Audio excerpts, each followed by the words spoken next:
ताज्जुब खेज बात, यूरोप अपनी मेहनत करने लगा, बरतानिया अपनी मेहनत करने लगा, पूरी दुनिया अपनी मेहनत करने लगी, अजब अजब चीजें बनाने लगी। कोई रॉकेट बना रहा है, कोई क्या बना रहा है, लोहे को उड़ा रहा है, चीजें कर रहा है। अब इंसान का ज़हन क्या बनने लगा कि क्या बनाया गया, देखो रॉकेट उड़ रहा है, देखो हवाओं में ये चीज उड़ रही। अब इंसान का ज़हन जो है ना, वो खुदा की कुदरत से हटकर दुनिया की तरफ जाने लगी। खुदा की कुदरत से क्या हो गया, हट गई, और क्या हो गया, दुनिया की तरफ जाने लगी। और इंसान इतना ज्यादा अपने अक्ल से सोचने लगा और यह कहने लगा कि देखो कैसी कैसी चीजें बनाई जा रही, कैसी कैसी चीजें हो रही है, आज तो ये हो रहा है, वो हो रहा है, ये हो रहा है। अक्ल से सोचने लगे, तब अल्लाह रब्बुल इज्जत ने ऐसे शख्स को खड़ा किया जो सालों तक के अल्लाह अल्लाह के जिक्र के जरिए अपने दिल को साफ कर लिया था।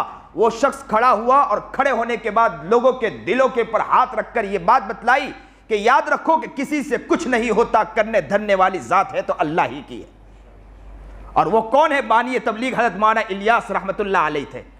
उन्होंने ये अल्फाज कहा और दुनिया के कोने कोने चप्पे चप्पे में ये नारा गूंजा, और ये नारा दुनिया के कोने कोने चप्पे चप्पे में पहुंचा। क्या पहुंचा, ये पहुंचा किसी से कुछ नहीं होता, करने धरने वाली जात है तो किसकी है, अल्लाह ही की है।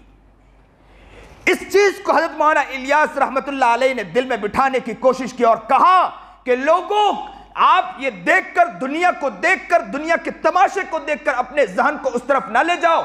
याद रखो ये सब चीज बनाने वाली जात है तो अल्लाह ही की है। ये जो दिल में, दिमागों में ताकत अता करने वाली जात है तो अल्लाह ही की है। आप इन नक्शों के ऊपर न जाएं, आप इन चीजों पर न जाएं। ये सारी चीजें तो है ना, ये दिमागों से बनाते हैं। जब अल्लाह चाहे तो कुन, अल्लाह चाहे तो उन सब चीजों को मिटाकर फना फिल्ला करके रख दे।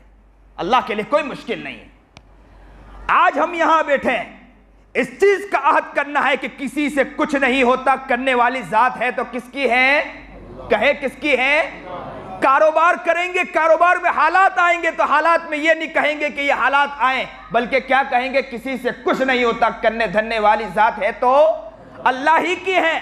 हम मेहनत करेंगे, कोशिश करेंगे, अल्लाह से दुआ करेंगे, अल्लाह से कहेंगे अल्लाह तू ही करने वाला है। याद रखो वहां से फैसला हो जाएगा तो सारा काम आसान हो जाएगा। अगर वहां से फैसला अगर बिगड़ गया तो काम बिगड़ता चला जाएगा। याद रखो, अब हजारों अमीलों के पीछे भागे, हजारों तावीज वाले के पीछे भागे, लेकिन अल्लाह ने काम बिगाड़ दिया तो कोई काम बना सकता है?